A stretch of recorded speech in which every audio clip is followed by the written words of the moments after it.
Hey there YouTube. Today I'm doing a quick install video and video review on the Trinity sliding undersink organizer from Costco. It's item number 1806291. It does have 3D assembly instructions using their built app, which is kind of neat. I didn't use it, but that's something to take into consideration. It has a reversible top basket, a 50-pound weight capacity. I'm going to test that. Mountable gliding slides. I don't know if I'd call them gliding, but they're slides. And then it includes mounting template and hardware. And the mounting template is pretty handy. The bottom basket is 18 inches deep by 11.5 inches wide. The top basket is 16 inches deep by about 6 inches wide.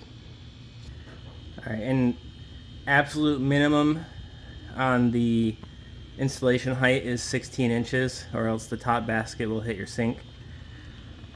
Realistically, you're going to want a little taller than that to be able to store anything in your top basket, but do take note of your sink depth. So the template just lays in your cabinet like so, and then of course you do want to dry fit the actual thing in here to make sure that it doesn't hit your water valves in the back or your drain trap. Alright, we're good. Normally, what you would do is drill your holes as indicated. Actually, this is the puncture, so you would use like a nail or something to punch through this to mark your holes, and then it would be pretty easy. But since we got this mat, I need to raise it up a few inches, so I'm going to put it on this painted board. But it's the same principle. Actually, you might be able to see it a little better because of this. So you can use a punch like this, punch your hole like so, making sure that the paper is flat. So since most people don't have a punch, take your drill, mark the hole. Alright, there's the marks. And then we'll take our tracks. So the bracket that holds the basket is going to be on the outside of each side. Go ahead and start your screw. Start your screw. Okay. Then you get to set your basket on. I'm going to take off the top part just to save my sanity while I'm doing the initial installation. It sets inside little cups there, or inside the little brackets. There we go.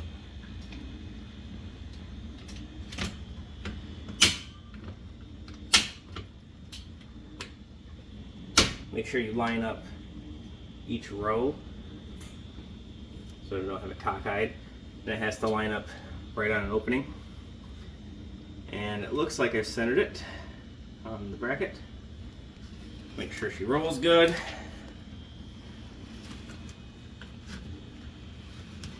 Alright, good enough for me. So this would be all happening inside your cabinet. Like I said, I have a silicone mat in mind, so I'm installing it on this board. But then you go ahead and tighten down your screws. Oh.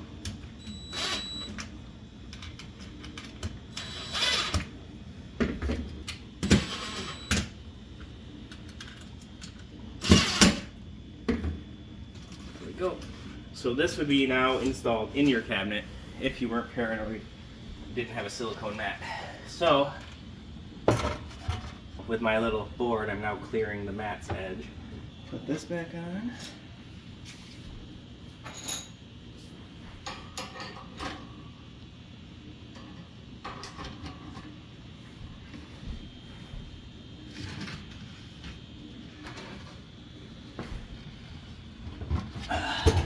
We've loaded it up pretty well, and it is holding the weight. It's got a little sag in it, but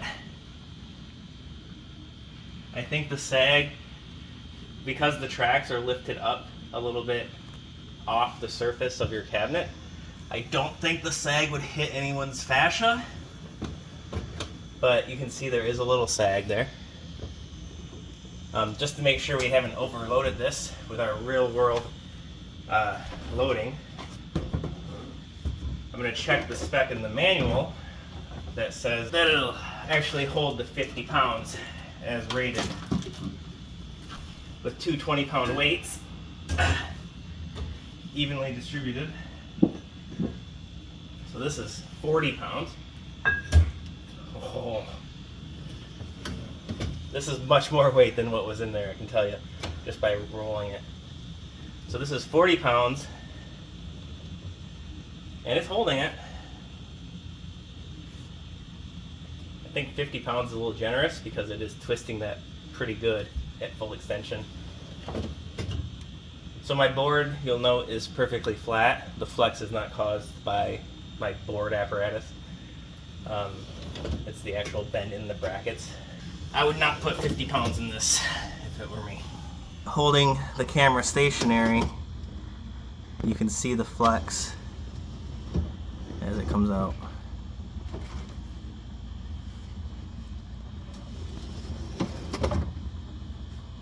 Anyway, that's my video. Feel free to ask any questions in the comments, and thanks for watching.